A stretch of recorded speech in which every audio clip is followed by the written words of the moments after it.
नमस्कार, मैं हूं आपके साथ अनुष्का और आप देख रहे हैं रीड न्यूज।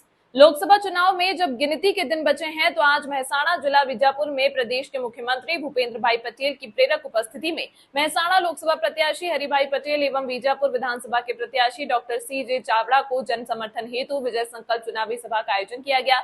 इस बार चुनाव प्रचार अभियान में गुजरात राज्य के मुख्यमंत्री भूपेंद्र भाई पटेल ने लोगों को बताया है कि बड़ी 500 कंपनियों में से 500 कंपनी गुजरात में है। आदरणीय बने पूर्व धारासभ्य श्री रमणभाई साहेब, कांतिभाई साहेब, नरेशभाई साहेब, पूर्व धारासभ्य श्री અને PI સાહેબ ચારે મિત્રો અહીંયા પધારશે અને માનનીય મુખ્યમંત્રી શ્રીનું અભિવાદન કરશે।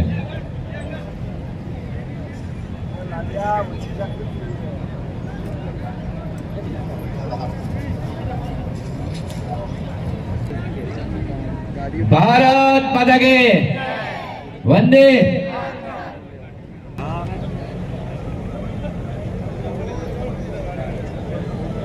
भारत चौधरी साहब अर्पण करशे। હું વિનંતી કરું છું મંચ પર પધારી 5 લાખથી વધારે મતે જીતી અને નરેન્દ્રભાઈને આપણે સોંપી એવા સંદેશ સાથે ભારત માતા કે આદરણીય ડોક્ટર CJ ચાવડા સાહેબને વિનંતી કરું છું આજના કાર્યક્રમમાં આ જાહેર સભામાં આપની પત્ની અપીલ માટે ડોક્ટર CJ ચાવડા સાહેબ। जय श्री राम। जय श्री राम।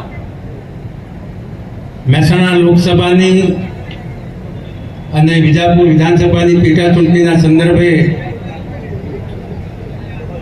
આપ સૌ મતદાતાઓને અપીલ કરવા માટે ઉપસ્થિત રાજ્યના યશસ્વી, મૃદુ અને મક્કમ પ્રગતિશીલ મહેસાણાના ઉમેદવાર હરિભાઈ પટેલ અને બીજાપુર વિધાનસભાની પેટા ચૂંટણીના ઉમેદવાર તરીકે ડૉક્ટર CJ ચાવડાના સમર્થનમાં અને મતની અપીલ કરવા માટે રાજ્યના મુખ્યમંત્રી શ્રી ભૂપેન્દ્રભાઈ પટેલ આજે બીજાપુર ખાતે આવ્યા હતા।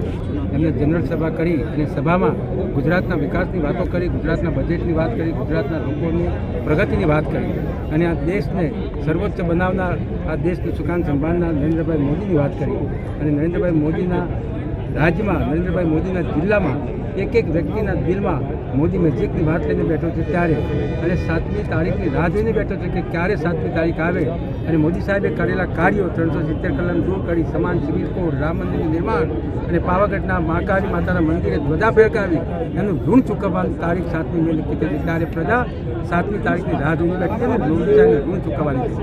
એના બદલામાં મને અને હરિભાઈને જે મત મળવાના છે એ જંગી લીડથી અમે જીતવાના છીએ અને બીજાપુર તાલુકાની જનતા એક પોલિટિકલ લેબોરેટરી છે। મહેસાણા જિલ્લો પોલિટિકલ લેબોરેટરી અને પાછી બીજાપુર તાલુકો એની લેબોરેટરી એ પૃથ્થકરણ કરીને 1 લાખ કરતાં વધારે લીડ આપીને હરિભાઈને જીતાડશે અને એટલી જ લીડથી મને પણ જીતાડશે એ આ સભા પર દેખાય। સાહેબ, ડોર ટુ ડોર પ્રચાર કરી રહ્યા છો, જનતાનો કયા પ્રશ્નો સામે આવી રહ્યા છે? જનતાના પ્રશ્નો સામે નથી આવતા। જનતા જય મોદી કી જય, જય શ્રી રામ અને ભારત માતા કી જય, વંદે માતરમ એ સાથે આગળ વધી રહી છે અને ભારતમાં જે વિકાસ થયો છે, રોડ, રસ્તા, ઇન્ફ્રાસ્ટ્રક્ચર, રેલવે નખાઈ રહી છે, આ બધું પ્રજા જોઈ રહી છે। નાના મોટા જે પ્રશ્નો હતા, ઉત્તર ગુજરાતના પાણીના પ્રશ્નો હતા, તળાવમાં પાણી નાખીને પહેલાં 3 કિલોમીટર સુધીના, પછી 4 કિલોમીટર સુધીના અને હવે 5 કિલોમીટર સુધીના તળાવોને આવરી લઈને બીજાપુરનું એક પણ તળાવ પાણી નાખ્યા વગર બાકી ન રહી જાય, સિંચાઈથી પાણીનો ઉપયોગ અને પીવાના પાણીનો પ્રશ્ન ઉકેલવાનું કામ સૌપ્રથમ ઉત્તર ગુજરાતમાં મહેસાણા જિલ્લામાં અને બીજાપુર તાલુકામાં થયું છે। 24 કલાક વીજળીનું કામ સૌપ્રથમ બીજાપુર તાલુકામાં થયું હતું। આમ અનેક પ્રશ્નો પૂર્ણ થયા છે ત્યારે ક્યાંક નાના મોટા ગટર ઉભરાવાનો પ્રશ્ન હોય, કર્મચારી કે अधिकारी વાંકે ક્યાંક કામ ન થયું હોય, એના સિવાય બીજો કોઈ પ્રશ્ન આવતો નથી। गुजरात में जो चुनाव बाई इलेक्शन और लोकसभा का चुनाव चल रहा है और एक क्षत्रिय लोग हैं वो विरोध कर रहे हैं, क्या है? क्षत्रिय लोग कोई विरोध नहीं कर रहा है। क्षत्रिय आम जनता है, वोटर है तो आम जनता के पास होता है।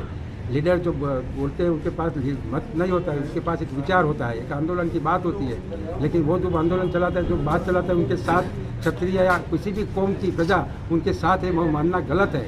और भारतीय जनता पक्ष ने जो काम किया है, भारतीय जनता पक्ष ने भारतीय लोगों के लिए और भारत की प्रजा के लिए और हिंदू के लिए और राम मंदिर बनाने के लिए जो काम किया है, वो काम भारत की प्रजा, हर कोई जाति की प्रजा भूल सके वैसा नहीं है। इसलिए कोई चिंता करने की जरूरत नहीं। कैसा लग रहा है यहाँ पर बीजापुर? यहाँ 1 लाख से ज़्यादा वोटों से हम जीतेंगे और हरिभाई को भी 1 लाख ज़्यादा वोटों के लीड अपाएंगे।